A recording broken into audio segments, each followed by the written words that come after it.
Le sujet est aussi important qu'il est sous-estimé, il est aussi proche qu'il paraît lointain, il est aussi concret qu'on le voudrait abstrait. Et pourtant, derrière les mots qui font peur, la cybersécurité, le big data, la souveraineté numérique, le cloud souverain, il y a quoi? Eh bien, il y a toutes vos vies, simplement, la réalité de vos vies à l'ère du numérique, vos mots de passe, vos emails, vos secrets, vos photos, vos habitudes, mais aussi votre déclaration d'impôt, le bulletin scolaire de vos enfants, les secrets de votre entreprise, ses ambitions d'expansion et nos secrets d'État. Aussi, ça fait beaucoup de choses, des milliards d'informations qui font à la fois le bonheur et le beurre des pirates informatiques, on l'a vu à Rolle, on l'a vu à Montreux, et qui intéressent aussi beaucoup les géants du web et les superpuissances autour du globe. Superpuissance pour qui information rime évidemment avec pouvoir. Alors est-ce que la Suisse n'aurait pas une petite guerre de retard dans ce domaine? On en parle ce soir et on pose ces questions à Nouria Gorité, présidente du Conseil d'État vaudois en charge des infrastructures et des ressources humaines, qui aimerait que la Suisse se montre à la hauteur des enjeux qui sont en présence. À Philippe Nantermo, vice-président du PLR, conseiller national valaisan, avocat, libéral au sens propre, pour qui le web est une affaire privée qui, en quelque sorte, doit le rester.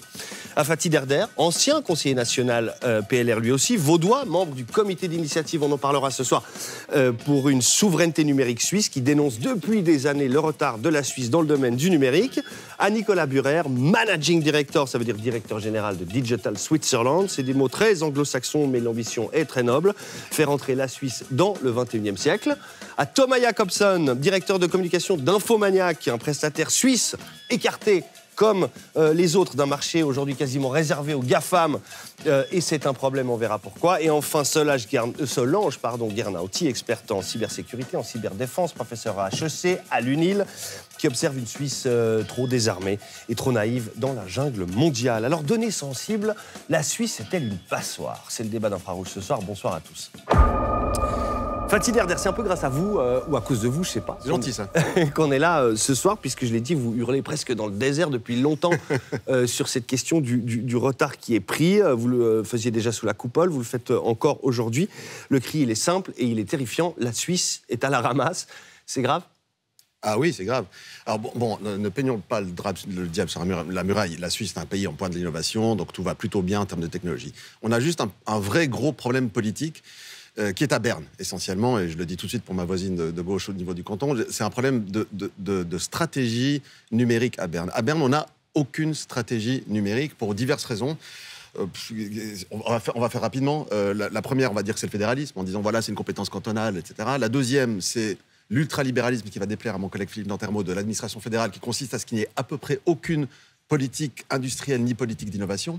C'est un gros mot en Suisse, hein, la politique industrielle, vous le savez. Oui, c'est un gros mot. Au sein de l'administration fédérale, oui. Clairement, malheureusement, et la politique d'innovation en matière de numérique serait indispensable. Et la troisième, c'est vraiment la structure de l'administration fédérale qui est dramatique. C'est-à-dire qu'on a des départements fédéraux qui sont ultra-verticaux, sans la moindre porosité, avec un domaine qui est ultra-horizontal, le numérique. Donc, on a des gens qui vous disent « c'est bon, vous inquiétez pas, on a pris en charge la stratégie numérique, tout le monde collabore, et vous avez des séances à peu près hebdomadaires ou mensuelles d'un comité stratégique numérique qui se réunit avec des gens qui ont des parois, mais pas en plexi comme ici, des vrais murs de Berlin, où chacun ne communique aucune info à son voisin en lui disant « écoute, t'oublies, ce que je fais, je vais jamais t'en parler ». Donc, au sein même des départements, entre le SECO pour l'économie et le CEFRI pour l'innovation, même les gens ne communiquent pas.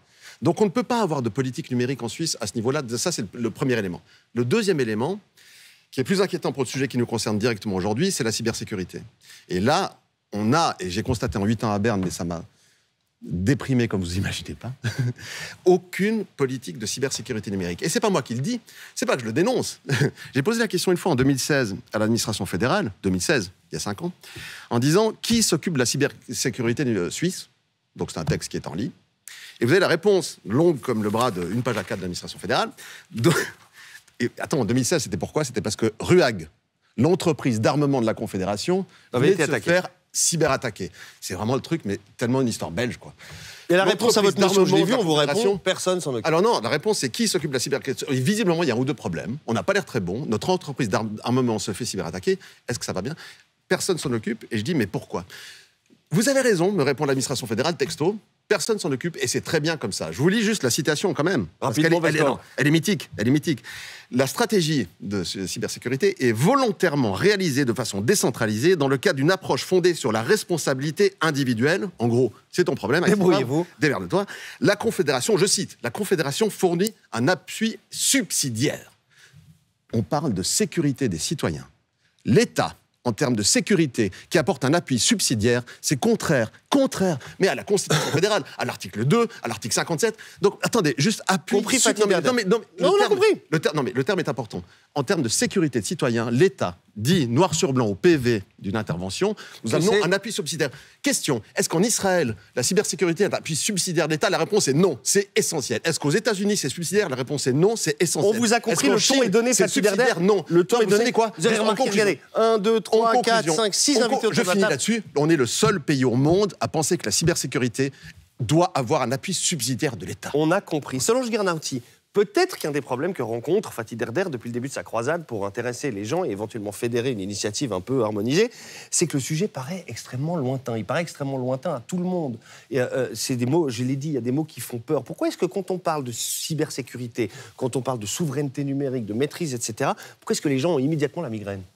Moi, je pense parce qu'on a abordé le problème sous l'angle technique, alors que c'est un problème de politique de sécurité et de gestion des risques. Et je pense que l'ampleur des risques, si on en prend cette conscience-là, c'est quelque chose qui ferait vraiment peur. Donc, on préfère peut-être ignorer le chantier à déployer et à faire pour mettre ces risques sous contrôle et pouvoir profiter du numérique. Et ça implique aussi de pouvoir travailler d'une façon collaborative et ne pas travailler en silo. Et je pense que ça aussi, c'est un frein. Et c'est un frein aussi par rapport à la capacité que nous avons à anticiper les problèmes et de comprendre notre niveau de dépendance à ces fournisseurs informatiques et les interdépendances des infrastructures. C'est un problème d'une hyper-complexité pour lequel on a peut-être du mal à mobiliser les bons acteurs. Et on verra que ces difficultés à mobiliser est peut-être une des composantes même du problème. Alors on va parler de beaucoup de choses ce soir. On va parler de souveraineté numérique, ce sera tout à l'heure, c'est-à-dire de la capacité ou non pour la Suisse de garder la main, en quelque sorte, le contrôle sur ces données stratégiques. Mais on va aussi être très très concret, parler des choses dont vous avez beaucoup entendu parler, de hacking, de piraterie, c'est la saison, semble-t-il. Dans tous les cas, dans un cas comme dans l'autre, qu'il s'agisse de souveraineté ou de sécurité, c'est la question de la maîtrise des données qui est en jeu. Cette maîtrise vient d'être très sérieusement mise à mal, à Rolle, à Montreux. C'est le brief de Christophe Siron.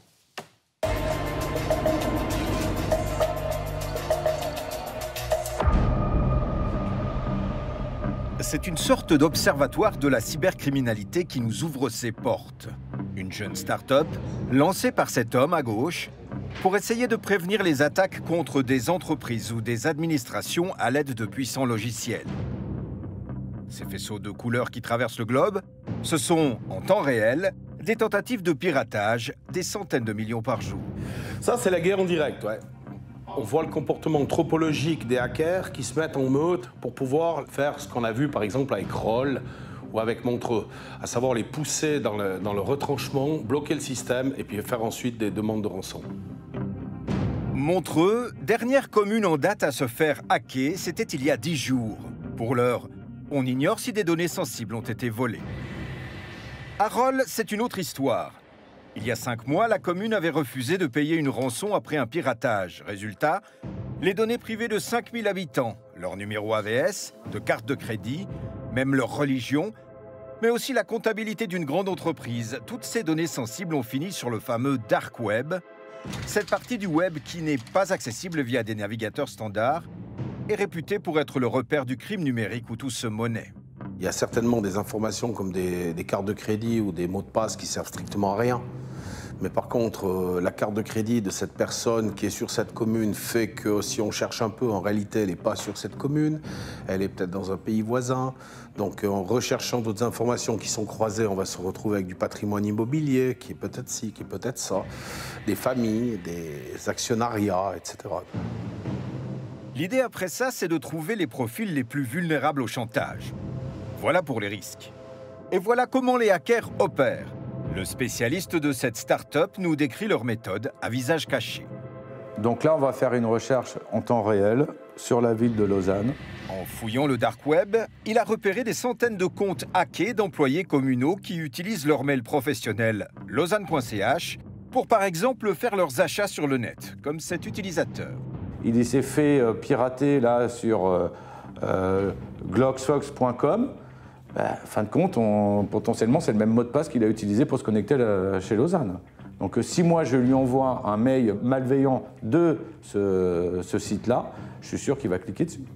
Les pirates vont donc profiter de ces maladresses humaines pour infiltrer et affaiblir le cœur du système informatique des communes. C'est pour éviter ça qu'ici on reste attentif à la moindre rumeur d'attaque, à la moindre discussion sur le Darknet. Actuellement, il y a des communes comme Lugano, Locarno, Hambrook, dans le canton de Saint-Gall et Saint-Gall, qui ont des bruits qui sont très élevés dans le Darknet. Et on peut partir du principe qu'il n'y a jamais de fumée sans feu, parce que tous les coups se préparent, y compris les sales coups. Et les sales coups sont toujours mieux préparés par des professionnels du crime rapides, affûtés et sans état d'âme.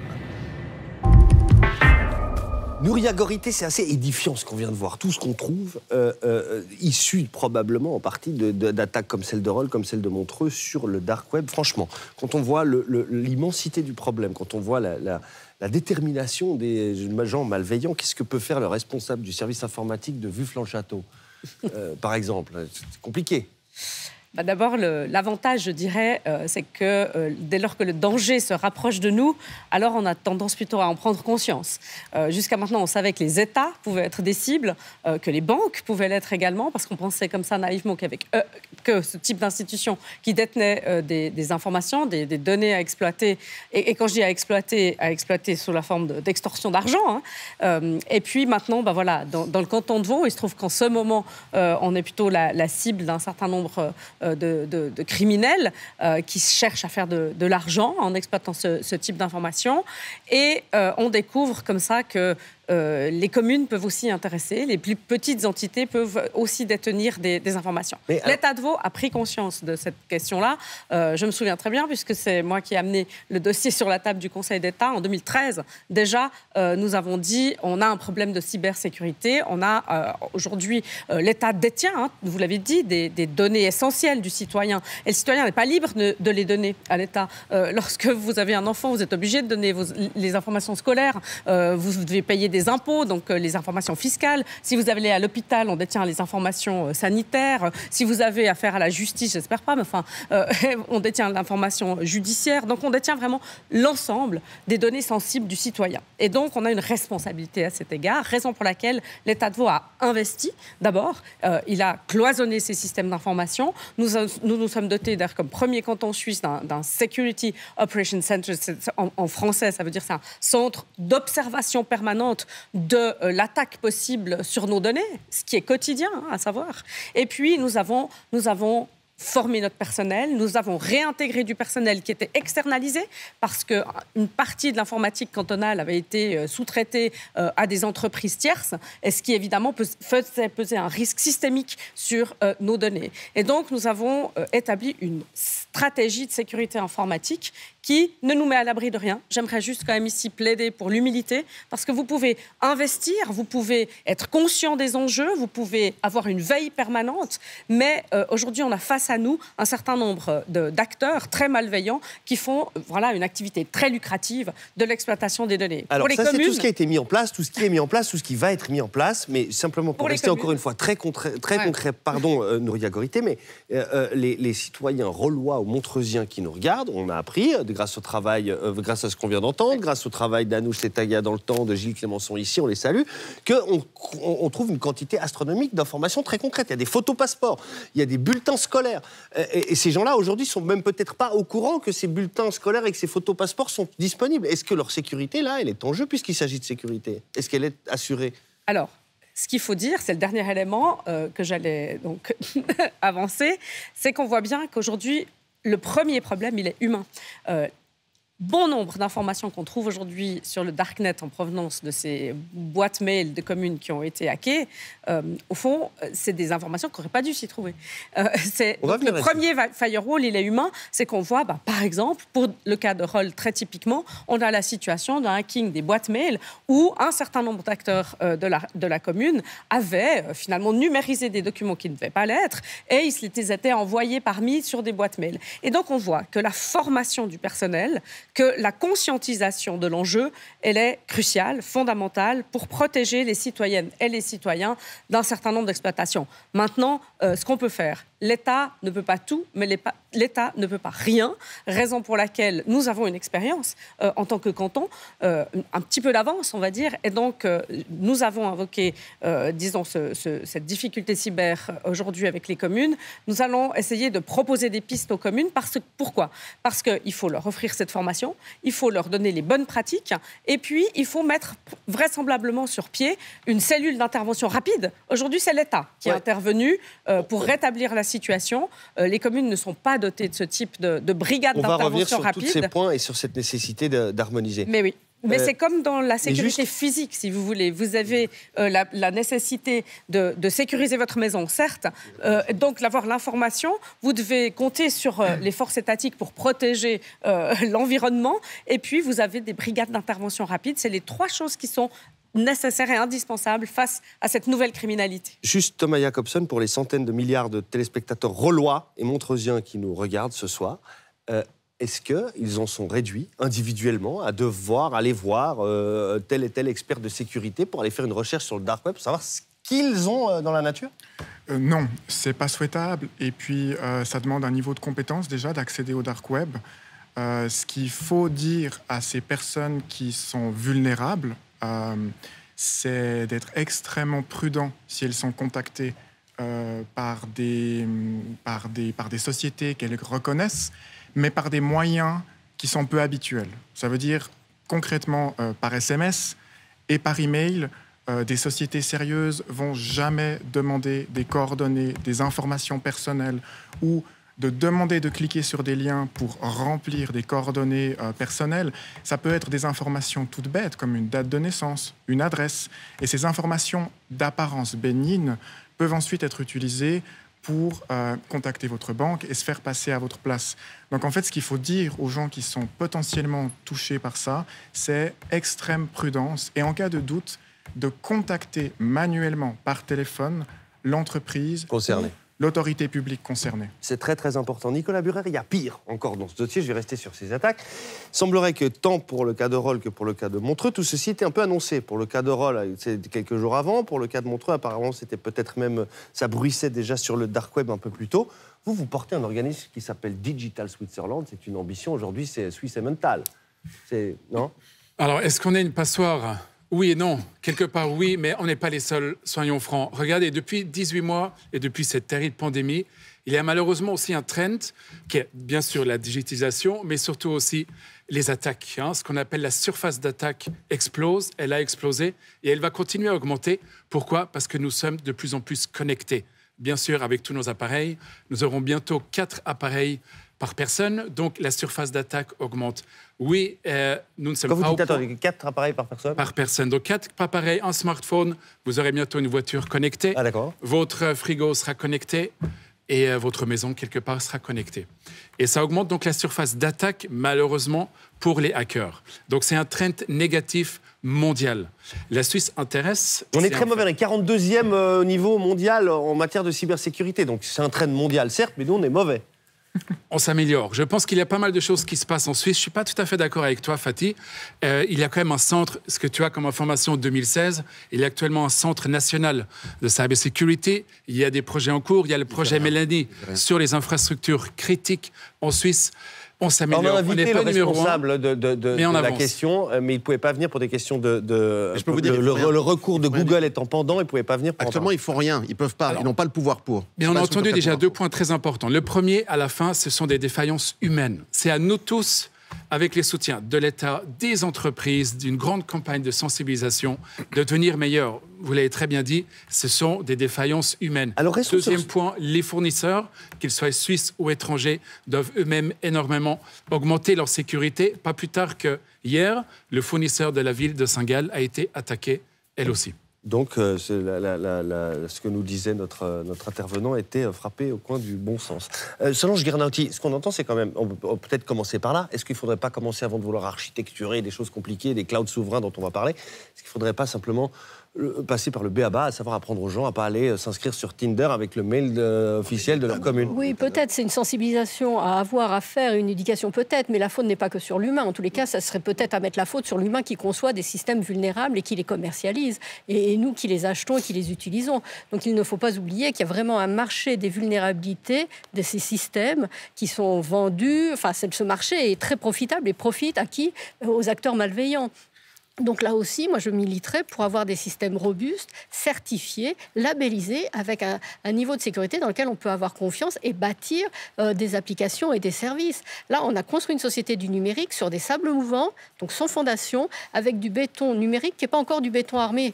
Donc fatalement, ça s'écroule. Et ce n'est pas de la faute de l'utilisateur, même s'il est un peu naïf ou il a parfois des comportements un peu aberrants au regard des enjeux qui sont mais il n'utilise que ce qu'on lui donne à utiliser. Et le terme passoire est assez juste. Quand nous disons des passoires, nous avons acheté des passoires alors qu'on avait besoin de casseroles. Et la logique du marché de la cybersécurité, c'est de vendre des rustines. Donc c'est un marché sans fin. On va faire des rustines pour des trous, on ne va pas boucher tous les trous. Des casseroles, des passoires et des rustines. Mais oui, et puis on va vendre des rustines de rustines. Donc le marché est sans fin, hein. Philippe Nantermo, merci d'être avec nous ce soir. J'aimerais vous demander, vous m'avez confié avoir migré tous les secrets de votre activité professionnelle d'une solution plutôt américaine vers une solution plutôt nationale, peut-être représentée autour de la table ce soir. Grand bien vous fasse, vous êtes un individu, c'est votre liberté, c'est votre responsabilité, vous le faites.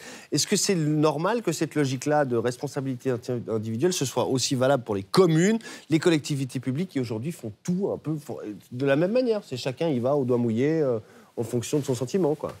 Oui, bien sûr, parce que le détenteur de l'information est responsable de ce qu'il en devient. Et je ne suis pas d'accord avec Fatih Dader lorsqu'il prétend que l'État ne devrait pas jouer autre chose qu'un rôle subsidiaire en dehors de sa propre responsabilité. La Confédération est responsable pour elle-même. Par contre, les privés sont responsables pour eux-mêmes. Et j'aimerais quand même souligner un élément intéressant dans cette criminalité-là, c'est qu'il n'a pas été nécessaire d'introduire de nouvelles dispositions dans le code pénal pour punir cette criminalité-là. C'est-à-dire que tous les actes qui sont commis sont des actes qui pouvaient déjà être commis depuis longtemps, depuis que l'informatique existe. Et en fin de compte, on a simplement permis de les commettre de manière différente.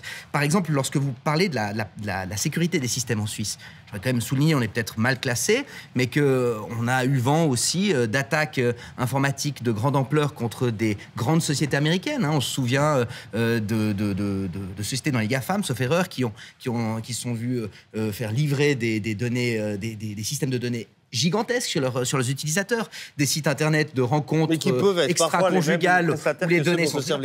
Peut-être bien d'ailleurs, mais c'est intéressant de voir malgré tout, à l'étranger, même dans les pays qui soi-disant sont tout en haut de la liste, eh bien il y a aussi des entreprises qui se retrouvent un petit peu mal à l'aise. Et souvent, qu'est-ce qui se passe? C'est qu'il y a quelqu'un dans l'entreprise ou un privé qui ouvre la porte. C'est ce qui se passe avec le phishing. Vous recevez une demande, on se fait passer pour quelqu'un d'autre et vous ouvrez la porte. Et finalement, c'est rien d'autre qu'un cambriolage en version numérique. Moi, j'ai une étude d'avocat. Évidemment, alors on peut pirater mon ordinateur, je mets en place des infrastructures pour qu'on ne le pirate pas, mais de la même manière, on peut aussi pénétrer dans mon étude en cassant la porte et venir voler des dossiers. Les données sont les mêmes et la problématique de la protection des données n'est pas plus nouvelle aujourd'hui qu'il y a 30 ans. Simplement, aujourd'hui, on a réalisé qu'on pouvait peut-être monétiser ces données, qu'on pouvait escroquer plus facilement les gens avec les moyens technologiques nouveaux, mais ça reste quand même du crime organisé contre lequel nous luttons avec les moyens dont nous disposons. Et je ne suis pas persuadé, quand on regarde l'ensemble des attaques informatiques qui se passent à l'échelle internationale, que la Suisse est forcément beaucoup moins bien armée. Et j'aimerais finir avec un point.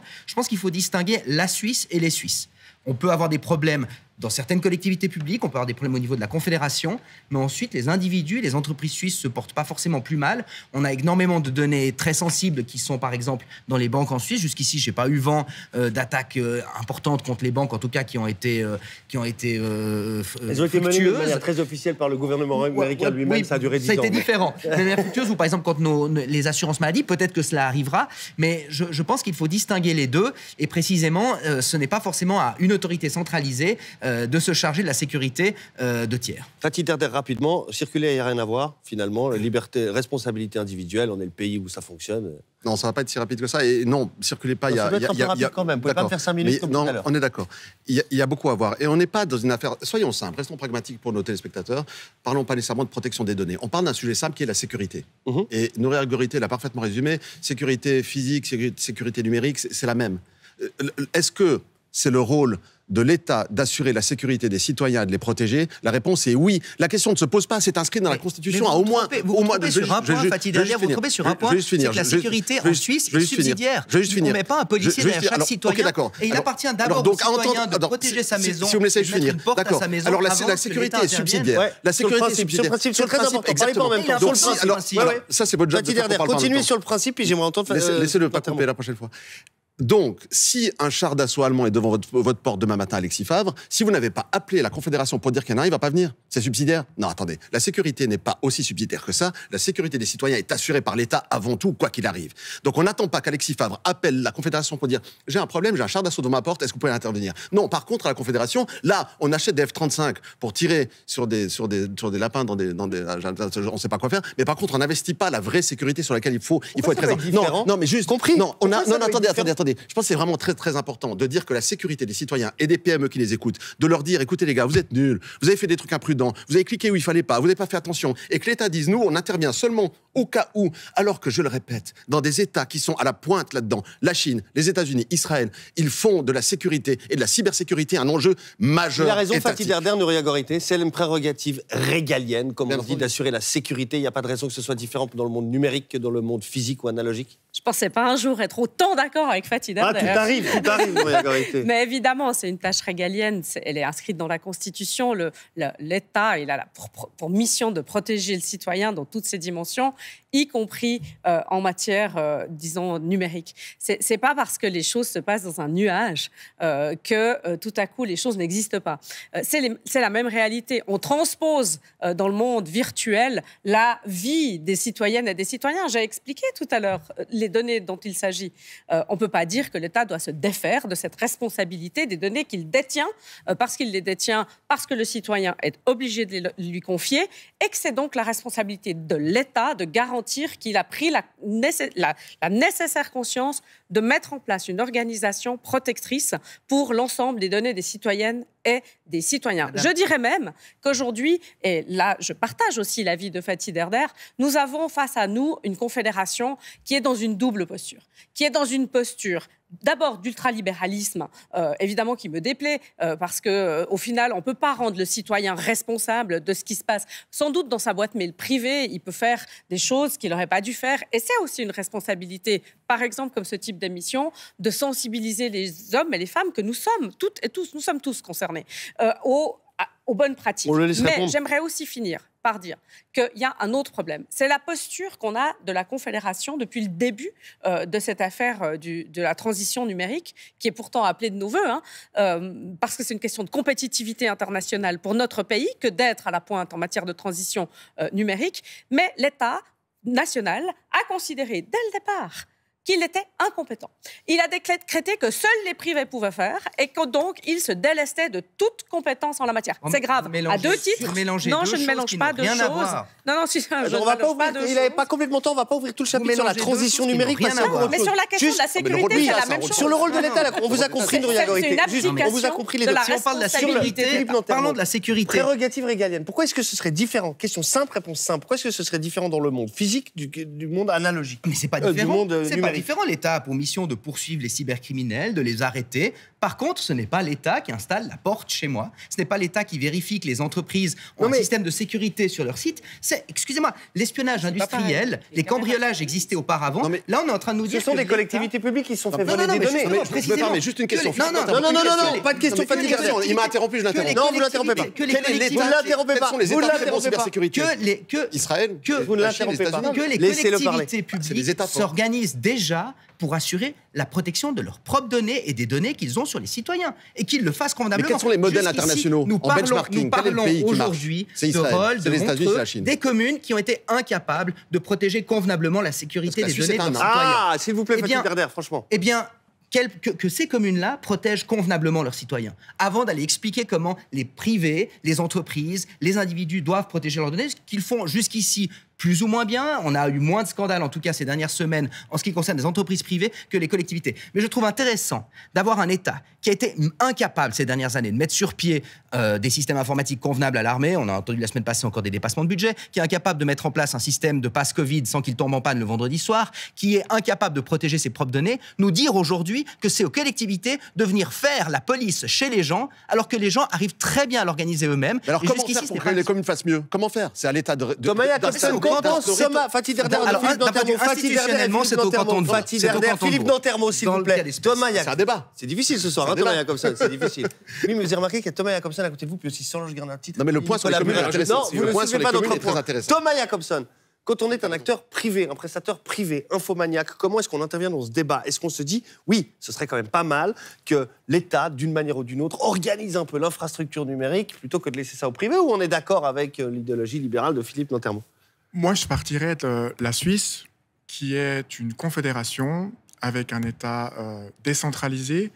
Et le principe suisse voudrait que la confédération édicte un cadre avec des normes, par exemple, comme le choix de prestataire, un cadre de sécurité qui est uniforme à toute la Suisse, et ensuite au canton de mettre en œuvre ces directives en respectant ce cadre et ces normes établies de manière unitaire par la Confédération. Et ça n'est pas le cas aujourd'hui.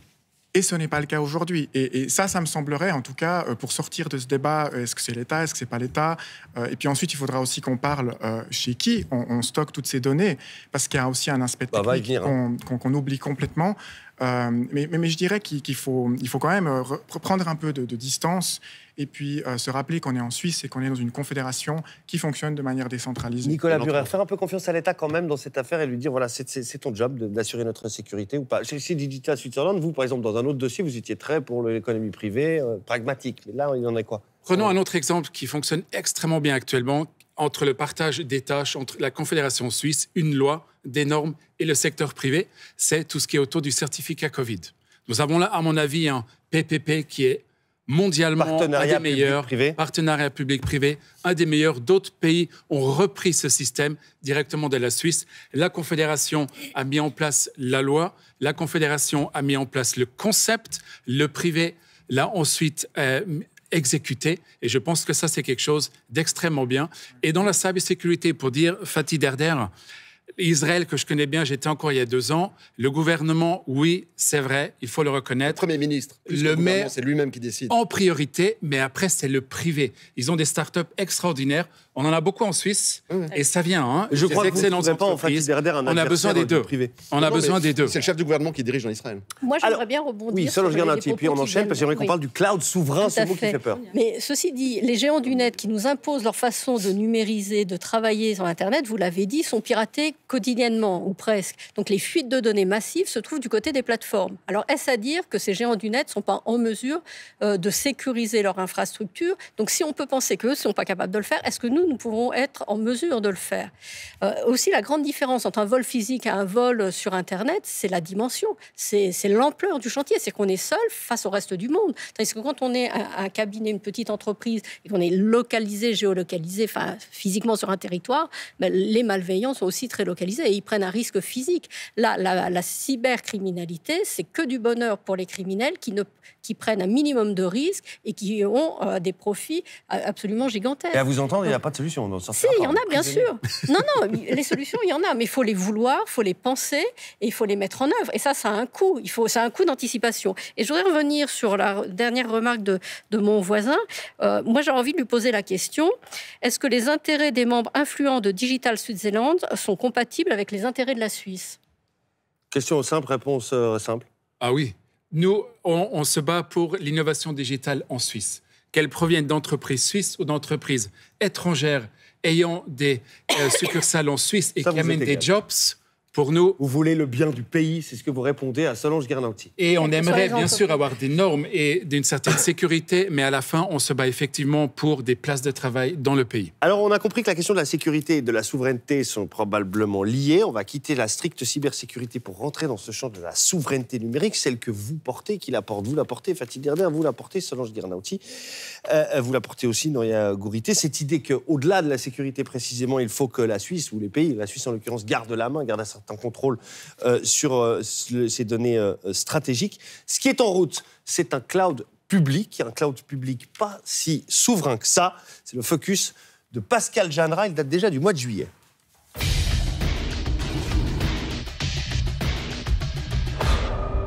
L'orage menace dans le ciel numérique suisse.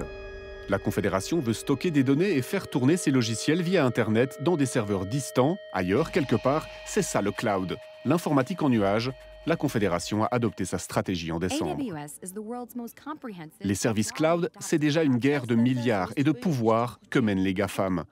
Le plus gros gisement de profit, le champ où étendra encore son influence. Et c'est là que tombe la foudre. Cette adjudication de la chancellerie fédérale pour son cloud public, un mandat de 110 millions de francs adjugé au chinois Alibaba et à 4 géants américains du numérique. Inadmissible, la souveraineté suisse est compromise, alerte ce spécialiste. On sait comment fonctionnent un certain nombre de ces États et depuis, je dirais, 2013 et les révélations de Snowden, on sait aussi que les États ont une propension naturelle à venir se loger dans la surveillance et l'observation d'autres États. Le pire, selon Jean-Henri Morin, c'est qu'en exigeant une présence sur 3 continents, l'appel d'offres excluait dès l'origine tout prestataire suisse, alors qu'il pourrait tout à fait remplir le mandat techniquement et garantir la souveraineté. Thomas Jacobson, c'est ce projet de cloud public, de public cloud qui a fait l'actualité ces temps. La Confédération, on l'a dit, a donné le contrat à plusieurs prestataires étrangers, IBM, Amazon, Microsoft, le chinois Alibaba. Google a fait recours. Aujourd'hui, le tribunal administratif fédéral a statué. La Confédération peut signer les contrats, pas d'effet suspensif, on peut y aller. Alors, c'est pas bon pour vos affaires à vous, Infomaniac, on le comprend, et malheureux pour vous, mais en quoi est-ce que c'est un problème pour nous, finalement, que ce cloud ait été confié à ces gens qui ont l'air très compétents? Alors, déjà, il faut mettre un peu d'humilité là-dedans. Quand on parle de compétences, je pense qu'il y a une grosse dévalorisation de ce qu'on est capable de faire en Suisse. Et on idolâtre un peu ces géants du web qui concentrent et qui monopolisent, qui centralisent en fait les données de la planète entière. C'est un exercice qui est pas agréable à faire, mais il faut rappeler qu'il y a quelques semaines, un de ces géants, Amazon, on l'a vu avant, s'est fait extraire l'entièreté en fait de son code source de Twitch. À cause d'une erreur de maintenance système. Pourtant, c'est une entreprise qui pèse, rappelons-le, en janvier 2021, 45 milliards. Aujourd'hui, c'est plus de 65% des activités de Amazon. Donc, on est loin d'une société de e-commerce comme on se la représente souvent habituellement. Et donc, la première chose à faire, c'est humilité. Ces géants du web n'ont pas une expertise invincible face aux problèmes. Non, il y a une faille de sécurité chez Microsoft. Et exactement, aussi, qui permettait d'écrire en base de données, d'accéder à des informations d'autres clients. Donc, les failles, il y en a partout. Ce qui est aussi important de préciser, c'est que c'est souvent la manière dont on utilise ces infrastructures qui sont la cause de ces failles et pas forcément les fournisseurs d'infrastructures. Et puis pour en revenir à la Suisse, les compétences, il faut le dire, elles sont clairement là. Et je pense qu'il faut vraiment se rappeler de ce point. Et dernière chose peut-être, le fait de travailler avec des partenaires locaux, c'est aussi la garantie d'avoir des gens qui partagent la même réalité, les mêmes intérêts, parce que pour une entreprise de 45 milliards, d'avoir l'économie suisse qui va mal, c'est pas du tout un problème. Ce qui fait peur derrière cette idée de contrat donné une priorité à des prestataires, en l'occurrence américains en partie, c'est le fameux Cloud Act. Le Cloud Act, on va faire un peu de droit américain une demi-seconde, mais c'est extraordinairement simple.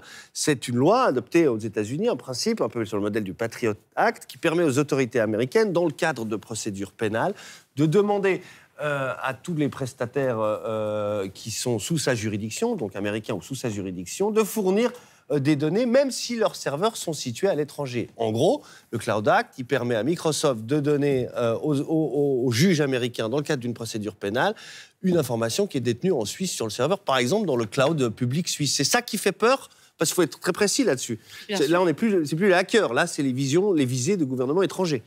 Mais c'est exactement le cœur du problème. C'est qu'on a tendance à confondre cybersécurité et cloud souverain. On touche là au cœur du problème. La cybersécurité, au fond, c'est on a vu, c'est disons des gens qui viennent exploiter vos données, celles de l'État, celles des citoyens, des entreprises, parce que les entreprises y sont malheureusement aussi victimes, pour faire de l'argent. Donc, on a vraiment affaire à une criminalité organisée à plus ou moins grande échelle.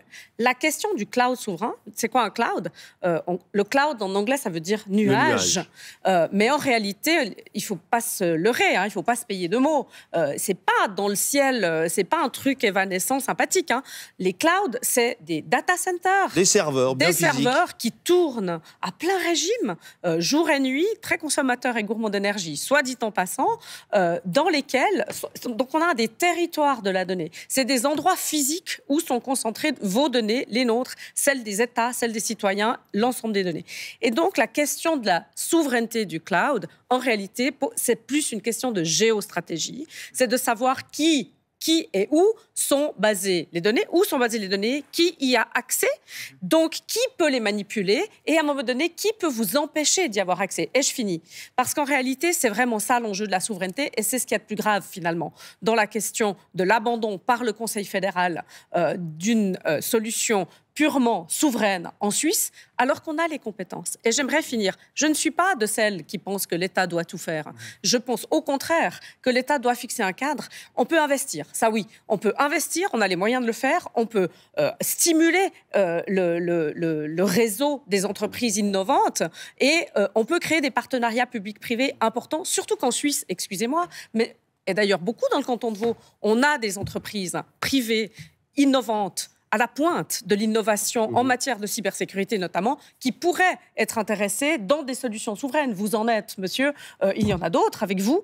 Nous avons cette compétence. Et on serait fou de ne pas se positionner. Aussi, je vais vous dire, en termes de politique industrielle, je sais que la Confédération est en relais de allergique, croissance et un potentiel mais économique. c'est des gisements d'emplois d'avenir pour notre canton, tout met dans pour le même notre pays. argumentaire. Juste pour aller dans le sens de ce que dit Nouria Gorité, une chose très simple avec le Cloud Act ou la Chine, c'est que du jour au lendemain, des autorités étrangères comme Washington ou Pékin pourront mettre un terme au service cloud de la Confédération et dire c'est terminé parce qu'on aura un nouveau Donald Trump, parce que Xi Jinping a décidé, et ça c'est une dépendance. C'est ça le danger. Mais c'est un danger très physique et très concret, soumise au droit américain. Totalement. Pour juste 3 petites choses pour clarifier cette notion de souveraineté qui est souvent abstraite. Il y a 3 choses pour parler de souveraineté. Il y a physiquement où sont stockées les données, donc les murs, où est-ce qu'ils se trouvent. Il y a ensuite un aspect logiciel qu'on oublie complètement. C'est quel logiciel et où il est développé vont traiter les données. Et puis ensuite, c'est le fort juridique de l'entreprise qui gère le centre de données physique et la souveraineté voudrait qu'on ait la maîtrise sur ces 3 volets. Et pour avoir une souveraineté parfaite, il faut avoir une maîtrise de bout en bout avec une société qui n'est pas évidemment cotée en bourse avec des actionnaires majoritairement américains ou étrangers. Nicolas Burer et puis Solange Guernat. Pour revenir à tout ça, je pense qu'il faut faire attention à ne pas devenir protectionniste non plus. Non. Je serais le premier à être le plus fier si une entreprise suisse serait leader du marché du cloud. Pas de discussion là-dessus. Maintenant, 2 choses par rapport à la Confédération, et c'est là, je pense, Fatih Derder, où ils ont une stratégie. Il y a le cloud privé et le cloud public. Les données confidentielles très sensibles sont déjà sur un cloud privé en Suisse. Nous en avons 2 en Suisse allemande. Ça fait de nombreuses années que ça existe. Les données sont sensibles. Elles sont là-dessus. Ça, ce sont quelles données ? Ce sont les données, c'est important ce que vous dites. Par exemple, des données sur la santé, des données, je suppose, de l'armée suisse, par exemple. Ils sont en Suisse. Il n'y a pas de provider étranger.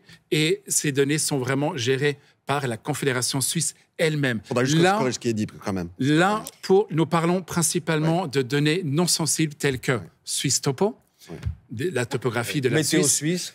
Météo Suisse, ce sont des données open, comme on les appelle. En attendant, Nouria Gorité, vous comptiez sur ce public cloud, par exemple, pour y loger éventuellement les secrets vaudois.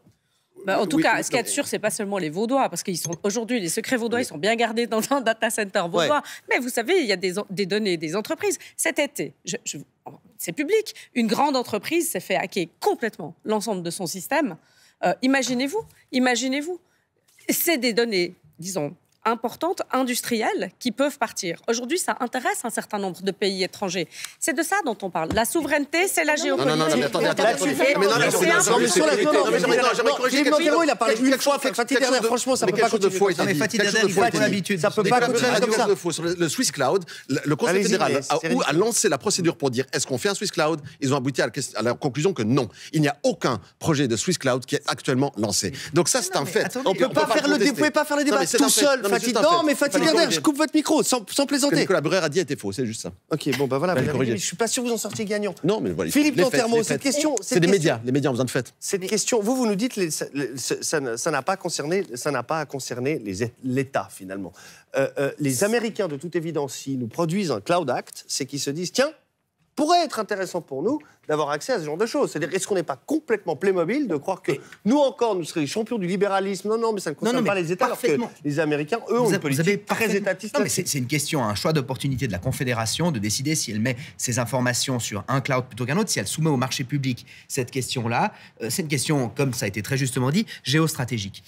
L'autre question, est-ce que c'est à la Confédération, d'une manière ou d'une autre, de mettre à la disposition d'entreprises privées, que ce soit dans un partenariat public ou non, à des entreprises, le data center pour stocker des données? Mais je réponds non. Ça, c'est une vraie question. La Confédération n'a jamais mis... Mais permettez-moi de dire quand même pourquoi ça n'est pas à la Confédération. C'était à la Confédération de faire des infrastructures routières. Non, ce n'est...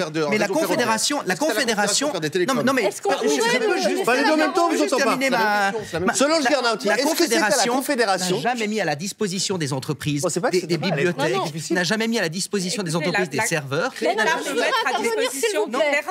Et ça, nous le faisons. On a des stratégies foncières. La Confédération ne met pas à la disposition. Et surtout, vous créez une distorsion de concurrence terrible. Vous avez à cette table Infomaniac. Alors, Infomaniac sera très contente d'être choisie pour créer ce cloud. Mais vous aurez une autre entreprise qui sera très intéressée aussi d'offrir à des entreprises privées. Et je vous rappellerai quand même que depuis des décennies, depuis des siècles peut-être, la Suisse s'est spécialisée dans la gestion de documents et de fortune des personnes suisses et à l'étranger, avec nous, tout notre système bancaire, précisément en dehors du système public, dans un système totalement privé, et c'est un avec des les limites qu'on lui a connues par le passé. Jusqu'ici, voilà. Je vais vous dire une chose, c'est qu'il y a beaucoup de privés qui préféreraient certainement confier leurs données à des privés plutôt qu'à la Confédération et à l'État, parce que jusqu'ici, d'abord, l'État est une passoire, comme on a pu le voir ces dernières années, et d'autre part, c'est l'État qui a certainement les plus mauvaises intentions avec les données des privés. Vous êtes dans la caricature, monsieur Nantermo, c'est pas la question qui est sur la table. On a compris quel était l'enjeu de votre Discord. Je crois qu'on en a fait le tour. On va poser la question à Solange Guernauty. Je crois à Solange Guernauty. C'est pas tant le débat public-privé, c'est les entreprises étrangères qui ont une mainmise sur nos infrastructures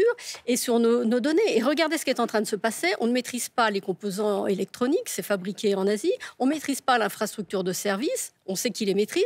Et là, je crois, pour compléter ce qu'a dit mon voisin, la chose, elle me semble, la plus importante qu'on n'a pas encore identifiée, c'est qu'on est en train de passer d'une structure où on était propriétaire, nos données, nos infrastructures, dans des infrastructures que nous avons en location. Donc, on va dépendre des loueurs d'infrastructures pour accéder à nos données, pour accéder à nos traitements. Et on va raquer, excusez-moi le terme, on va payer toute notre vie des systèmes d'abonnement. Et c'est ce qui est en train de se passer avec la numérisation. Il y a un philosophe français qui s'appelle Sadin et qui parle de colonialisme. Il dit c'est une nouvelle forme de colonialisme. Et ce que nous propose monsieur de Digital Switzerland, c'est que nos étudiants qui sont hyper bien formés, pour lesquels on a investi, dans lesquels on a payé l'éducation, vont être à la merci de ces entreprises, parce que quel horizon on leur propose? C'est soit de partir à l'étranger, soit d'être des gens qui vont travailler pour ces entreprises, pour faire du service après-vente des acteurs étrangers, des entreprises étrangères. Et moi, je pense qu'on a mieux à offrir à nos étudiants. Mais principe de réalité, Thomas Jacobson, tout ça, c'est très bien. D'accord. Mais est-ce qu'on a juste techniquement, est-ce qu'on sait le faire? Aujourd'hui, il y a une demande pour les services de cloud. C'est-à-dire l'idée qu'on met ses données, mais pas que ses données, on met tout ce qu'on met son entreprise dans un nuage qui n'est pas un nuage, mais on le délocalise quand même. J'ai oublié quelle était ma question, mais vous ne l'avez pas oublié, vous l'avez compris. Et en fait, la question c'est, est-ce qu'en Suisse, on est capable de répondre à ces services? Vous pouvez le faire, vous, ce que fait Microsoft, ce que fait Amazon, vraiment? Alors, moi, déjà, je vais me mettre à la place des téléspectateurs. Je comprends qu'on se pose la question, parce que dans les médias, on parle tellement des géants du web qu'on peut en oublier qu'en Suisse, on a un réseau de PME et un savoir-faire énorme. Ça, c'est la première chose. Moi, il y a 5 ans, quand je suis arrivé chez Infomaniac, je me posais la même question. Et de l'intérieur, en 5 ans, j'étais halluciné de voir les compétences qu'on avait, de voir une boîte qui passe de 43 à 200 employés et qui déploie un public cloud qui peut répondre à tous ces besoins et qui peut se développer massivement et rapidement. Mais c'est clair que si on attribue des budgets de 110 millions à l'étranger, en Chine, aux États-Unis, c'est dommage. Et au-delà des postes qu'on ne fait pas pour les étudiants, c'est aussi tout l'argent qui part à l'étranger. Et puis, c'est tout un savoir-faire aussi. C'est tout un savoir-faire qu'on ne fera pas. Et puis, une dépendance avec l'intelligence artificielle qui arrive aussi. Et c'est ça qu'on est... C'est quand même un enjeu pour notre savoir-faire numérique, pour la place économique suisse, Nicolas Burer. Ce serait bien qu'on apprenne. Alors, je ne suis pas là pour défendre le GAFAM ni les Chinois. Hein. Mais, et de nouveau, je serais le premier qui serait le plus fier si vous pourriez être les plus grands en Suisse. J'aimerais dire encore quelque chose. Effectivement, le GAFAM est très puissant. Ils investissent énormément en Suisse. Durant les 5 dernières années, plus de 3 milliards ont été investis par des groupes suisses tels que le vôtre et d'autres, et par les groupes étrangers dans des centres de serveurs en Suisse.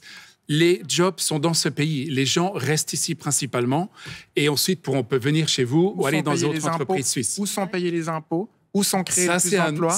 Où sont les développeurs? Où sont les savoir-faire? Où vont les étudiants de l'EPFL, de la future école 42, etc. Fermer les frontières et dire que les Suisses n'ont plus le droit de collaborer avec des entreprises qui ne payent pas leurs impôts en Suisse. J'aimerais quand même vous souligner que Amazon vient d'investir en Suisse et d'ouvrir un data center en Suisse parce que il propose aussi un cloud. Alors moi, j'ai mon cloud chez vous parce que je trouve que vous offrez des très bons services et je peux confirmer que vous êtes tout à fait concurrentiel avec les géants de la tech. Et pas venu pour rien, Thomas. Mais cela dit, c'est aussi parce qu'il y a une concurrence internationale, une vraie compétition dans le secteur qui fait qu'il y a des entreprises en Suisse qui se battent et qui peuvent atteindre ces niveaux-là. Par contre, cette tentation qu'on a aujourd'hui en 2021 de se fermer, de s'interdire de se mettre en concurrence avec l'étranger, pire encore, de demander à l'État de faire concurrence au privé, parce que c'est ce que l'on fait là, on demande à l'État de mettre en place une infrastructure qui a toujours été offerte par les privés, et même aux États-Unis, aux États-Unis, pays ou même en Israël n'offre pas un cloud à ces entreprises. Le gouvernement américain n'offre pas un cloud aux entreprises américaines. Ça, c'est une vision complètement étatiste qui ne m'étonne pas de la bouche de Madame Dorité, mais chez Fatih Derder, vous ne voulez pas offrir Philippe Nantermois à la place économique suisse une sorte d'endroit où elle sait qu'elle peut mettre ses secrets à l'abri des visées d'États concurrents. Mais précisément pas. Je ne pense pas que la Confédération... D'abord, je pense que les entreprises, c'est bien la dernière personne à qui elle voudra confier ces informations, c'est à l'État. Et la deuxième chose, il me semble que jusqu'ici, les entreprises collaborent très bien entre elles. Et l'informatique, ces dernières années, a été bien plus performante quand elle s'est développée à l'écart de l'État. D'ailleurs, je vous ferai remarquer que ces 10 dernières années, c'est pas Fatih Derder qui dira le contraire, la Confédération, en matière de numérique, a surtout été capable d'interdire toutes les innovations. À chaque fois que quelque chose de nouveau arrivait, on a inventé soit une interdiction, soit une taxe. Et aujourd'hui, on est en train de nous expliquer que les plus innovants dans la matière, ceux qui apporteront la meilleure solution, c'est la Confédération. Permettez-moi d'en douter. Très rapidement, Fatih Derder, vous êtes un néo-protectionniste. On est 100% d'accord pour dire que la Confédération est derrière des ploucs en matière numérique. Et l'imbécile qui a signé le texte comme quoi il fallait un appui subsidiaire de la Confédération dans le numérique. C'est pas pour redire ça. Pour être un peu synthétique et constructif sur tout ce qui a été dit, je suis pas du tout anti-GAFAM. Et vous le savez comme moi, Nicolas Burer, j'ai une grande admiration pour ce que Google a fait en Suisse et je les remercie. Ils ont investi des milliards dans un centre de recherche à Zurich qui fait de notre place une place économique et scientifique extrêmement forte. La question, c'est qu'est-ce qu'on fait aujourd'hui? Et c'est ce que demande Isabelle Moret dans l'initiative parlementaire qu'elle a déposée, et je l'en remercie, c'est vraiment de dire maintenant que la Confédération a décidé qu'elle ne voulait plus faire de Swiss Cloud, contrairement à ce qu'a dit Nicolas, ils ont enterré le sujet sans consulter personne. On leur dit, les gars, reprenez le dossier, rouvrez-le et consultez les gens, soyons ambitieux. Comme le disait tout à l'heure Thomas, on a les moyens en Suisse, on a une force scientifique, on a une force financière, une force économique. Soyons ambitieux et réunissons autour d'une table toutes les grosses, les EPF, les hautes écoles, les cantons, les grandes entreprises, les infomaniacs et les plus grands. Réunissons aussi des Google, pourquoi pas autour de la table. Et disons, nous, tous ensemble, qu'est-ce qu'on peut faire comme consortium public-privé qui apporte une réponse la plus sûre possible en termes de souveraineté. Et ensuite, comme le disait aussi Thomas, procédons dans le rythme fédéral suisse. On fait de l'incitatif bottom-up ensuite. Vous signez, Nouria Gorité? Mais bien entendu que je signe un partenariat public-privé. Je l'ai dit tout à l'heure et je n'aime pas qu'on m'assigne à des caricatures du Soviet suprême. Monsieur Nantermois, vous avez plus de respect pour moi et moi pour vous. Pour se résumer à cela, je l'ai dit, l'État ne peut pas tout, mais l'État ne peut pas rien. Il faut avoir une véritable ambition, d'abord de souveraineté, je l'ai dit. Pourquoi? Pas par posture. Parce qu'en réalité, et ça a été dit au début du débat, la question de la souveraineté du cloud, elle pose la question du fort juridique. Au fond, c'est où seront jugés les différends que nous aurons en matière d'utilisation des données. Pas seulement de stockage, il y a la question de la localisation, ensuite du territoire de la donnée, et ça, c'est pas complètement abstrait d'imaginer. Ça viendrait à l'idée de qui, dans le monde, je dirais, normal, analogique, de dire, ben voilà, nos déclarations fiscales, ce soir, on décide que pour les conserver, nous allons tous et toutes aller louer un coffre-fort à Pékin, et on va acheminer par avion l'ensemble des déclarations fiscales des Suissesses et des Suisses des 10 dernières années pour les conserver en lieu sûr, et nous allons les confier au gouvernement chinois qui, mieux que nous, saura les stocker. Et puis, nous, ferons confiance que le fort juridique étant évidemment placé à Pékin, nous aurons tout le temps accès à l'ensemble de ces informations, qu'elles ne seront utilisées pour rien, travesties en rien non plus. Écoutez, franchement, on a beau, être ouverte au libéralisme, il ne faut non plus pas tomber dans la naïveté, il ne faut pas tomber dans la naïveté. Nous avons la capacité, j'en finis, de développer une politique industrielle. Je sais que c'est parfois un gros mot, mais néanmoins, nous avons cette chance. Nous nous sommes construits comme ça en Suisse, vous savez. Oui, non, mais alors ne me refaites pas l'histoire de la prospérité suisse maintenant, là, c'est pas possible. Et pourquoi pas, allons-y, quoi. Mais écoutez, il s'agit de cela, c'est savoir quelles compétences on veut garder chez nous. Parfaitement compris. Aujourd'hui, on a non seulement la capacité de soutenir, de protéger, de fixer un cadre clair, juridique notamment, d'accès à l'ensemble des données sensibles, mais pas que. Et aujourd'hui, ce qui est sensible aujourd'hui, peut évoluer demain. Vous savez, quand une grande entreprise se fait hacker l'ensemble de ses données industrielles, on n'a pas considéré que c'était des données sensibles au départ, puisque c'est ni le dossier médical. Solange Guerlanti, on arrive à la fin de cette émission. Non, mais vous en avez fini, je ne veux pas nourrir Doriquet. J'aime beaucoup vous interrompre. Non, mais je suis obligé de vous interrompre, vous êtes pas... Je voudrais quand même juste rebondir sur deux choses. Ce choix, il est déjà dans la main des citoyens. Les citoyens peuvent choisir s'ils veulent confier aux États-Unis ou en Suisse. Il est question de savoir quelle est la responsabilité de l'État. C'est pas parce que les choses se passent dans le monde virtuel que l'État doit abdiquer. On arrive au terme de cette émission. Bientôt, il est temps, bientôt. Et le cadre juridique, c'est le contrat que vous concluez avec l'entreprise de cloud. Non, le fort juridique, et vous le savez très bien, le droit applicable, c'est un droit territorial, et vous le savez. Non, c'est même pas territorial. Je vais faire un tour de ce plateau. Et c'est même pas territorial. Comme ça, Quand vous avez Amazon en Suisse, c'est le droit américain qui s'applique aussi pour vos données. Tout va bien. Donc ce n'est même pas territorial. Est-ce que vous permettez que je conclue, Philippe Lantermeau? Vous permettez? J'aimerais poser une question, toute dernière question à vous, Solange Guerlanti. Moi, j'étais en train de partir. Il y a des pays, pendant que nous on parle, qui agissent. La France, grand pays à côté de nous, l'Allemagne, grand pays à côté de nous, ils ont trouvé une solution qui est une solution un peu hybride. Et on en finira vraiment là-dessus, personne d'autre n'aura la parole. Comme ça, c'est clair. Ils ont créé ce qu'on appelle des joint ventures, des structures communes. C'est-à-dire, ils se sont dit, on crée une entreprise, prenons la France, on prend une entreprise en France, son actionnaire, ce sera Thales et Google. Google va nous faire fonctionner le système, mais tout ce qui est de la maîtrise, le fort juridique, la maîtrise, etc., sera française. Est-ce que ces pistes-là, un peu hybrides, sont des pistes d'avenir ? C'est un début de solution plutôt que d'être complètement dépendant, mais ça a des limites. Et on ne parle plus de cloud souverain, on parle de cloud de confiance. Donc comment construire la confiance, comment la vérifier? Et je crois que nous, Suisses, on a tout intérêt, si on ne maîtrise pas nos infrastructures, et si les géants du net se sont installés en Suisse, c'est pas pour rien. S'ils ont investi, c'est bien pour faire du retour sur investissement. Donc pour en venir en termes de solutions, nous, il faut qu'on soit très exigeant quand on passe des contrats avec eux et qu'on se donne les moyens de contrôler, d'auditer de ce qui se passe avec nos données. Et pour avoir la maîtrise de nos données, il faut qu'en amont, on soit capable de maîtriser le chiffrement. Donc, il faut investir massivement en recherche et développement et dans maîtrise du chiffrement. C'est la seule condition d'avoir encore une illusion de liberté pour agir dans le vrai monde et dans le cyberespace. J'allais vous demander si on est véritablement plus heureux aujourd'hui dans le monde, maintenant que notre iPhone nous reconnaît par rapport au monde d'avant. Je ne suis pas sûr, ça pourrait être un débat en entier, mais il est temps de savoir ce que vous en pensez chez vous. Thomas Jacobson, vous le savez, je vous ai prévenu au début de l'émission, il va falloir que vous cédiez votre place à Mélanie Kornmeier pour le débrief. Merci d'avoir été avec nous. Merci. Merci.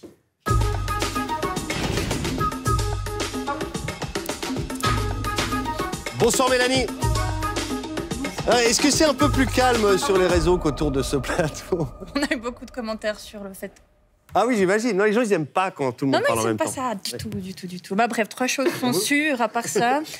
Les internautes ne veulent pas que des gens étrangers gèrent les données de la Confédération. 2, ils en veulent à l'État de ne pas davantage les défendre dans cette cyberguerre. Et 3, Et 3, j'arrive ici un petit peu nue parce que j'ai peu de questions d'internautes, en fait. William Thiège résume la situation. Ouf, c'est un sujet hyper intéressant, mais je ne le connais pas. En fait, on a eu beaucoup de réactions positives du genre « Enfin, vous traitez de ce sujet », mais on avait aussi l'impression que les internautes attendaient cette émission pour pouvoir poser ensuite des questions. Bref, j'en ai tout de même pour chacun d'entre vous et chacune. Les internautes ont été très intéressés par un point, notamment les cybercriminels. Qui sont-ils ? Et un internaute a écrit que c'est bien connu, je cite, les hackers ont toujours un coup d'avance sur les États. Est-ce que c'est vrai ça, Madame Guernaut ? Question courte, réponse très courte, parce qu'il faut en prendre 5 et on a 3 minutes. C'est-à-dire qu'on a pris beaucoup de retard dans la lutte contre la cybercriminalité. On a peu investi pour justement augmenter les barrières techniques d'entrée dans le crime et les barrières pour pouvoir les identifier et les poursuivre. Mais on n'est pas démunis. La cybercriminalité, c'est pas une fatalité. Sébastien Fonti, préposé à la protection des données en Valais, partage cette information sur Twitter selon laquelle des hackers ont volé il y a quelques jours la base de données des cartes d'identité de toute la population argentine, apparemment de tous les citoyens. Est-ce que ça, ce serait envisageable en Suisse, Madame Gorité ? Non, pour l'instant, ce ne serait pas, je pense, envisageable parce qu'il y a une délocalisation. C'est, je dirais, la force du fédéralisme. C'est que bien qu'effectivement la politique générale soit de responsabilité de l'État national, il y a une délégation de compétences aux 26 cantons pour la délivrance des papiers d'identité. C'est ce qui nous avait d'ailleurs divisé avec monsieur en face de moi de Digital Switzerland sur la question, mais bien sûr, sur la question au fond du danger d'avoir une centralisation des données. Parce que, disons, elle peut se faire hacker et du coup, voilà, on a l'ensemble des données. Okay. Vanessa Duraki, elle nous ramène au basique. Je suis choquée qu'un pays comme le nôtre soit autant à la traîne en matière de protection numérique. Et c'est vrai qu'on en oublie que c'est choquant. Si on récapitule, la Suisse est championne du monde de l'innovation. Elle est l'un des pays les plus riches du monde, avec une population parmi les plus connectées au monde. Qu'est-ce qui justifie qu'on ne soit pas les meilleurs, autrement dit ? La faute à qui, M. Buret ? Madame Gorité l'a très bien dit avant, tant qu'on n'est pas touché, on ne s'en occupe pas. C'est malheureusement aussi ainsi chez nous. Maintenant, ça arrive chaque jour. Il n'y a pas un jour sans qu'il y ait une news. Dernièrement, la Zurich Assurance, l'entité espagnole, a été hackée. Je pense que nous sommes en train d'investir. Aussi, j'aimerais bien, comme vous, Monsieur Derder, avoir peut-être plus de centaines de millions ou de milliards d'investissements de la Confédération, des cantons et du privé. Je pense qu'on y arrive. Comme j'ai dit avant, malheureusement, je suis persuadé que c'est un problème mondial qui va augmenter. Donc, nous n'avons pas le choix. Nous devons tous, le privé et le public, investir, et pas quelques millions, mais bien des centaines de millions, voire des milliards. On n'aura pas le choix. Les internautes aiment bien faire des parallèles avec d'autres sujets d'actualité. Et un est souvent revenu, celui de David Lenoir. Ça va être super, le tout numérique pendant les blackouts hivernaux, en référence à la mise en garde du Conseil fédéral contre de possibles pannes d'électricité dans un avenir proche en Suisse. C'est une vraie bonne question. Mais c'est une vraie bonne question. Et beaucoup ont relevé ça. On dit c'est inquiétant, en fait, monsieur Nantermo. C'est peut-être la meilleure protection contre les hackers, d'une part.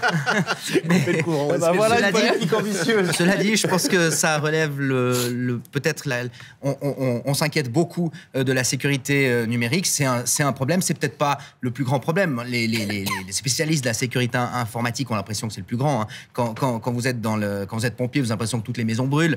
Quand vous êtes dans la sécurité informatique, vous avez l'impression que c'est le seul problème qui existe. Et c'est ça un peu pour tous les problèmes qui existent. Cela dit, moi j'ai plus de préoccupations pour notre alimentation en électricité dans les prochaines années. Et je pense que le marché répondra très bien à la problématique de la sécurité informatique.